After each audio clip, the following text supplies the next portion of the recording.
అమ్మా నాన్నల వదిలి చిన్నోలో ఉన్న ఒక్క చిన్నోడు కథను విన్నారా?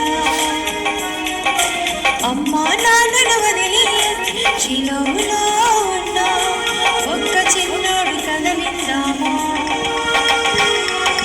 దేవుడు కోరుకున్నావు తమ్ముడు, దేవుని స్వరమును విన్నావు నటుడు.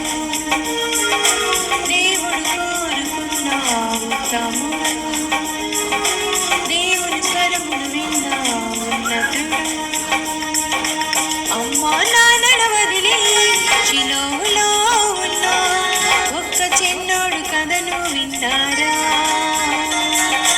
అమ్మా నాన్నల వదిలి చిలోలో ఉన్న ఒక్క చిన్నోడు కథ విందామా? చిన్న వయసులోనే దేవుని పనికి పన్నా సిద్ధపరిచింది తన కుమారుని.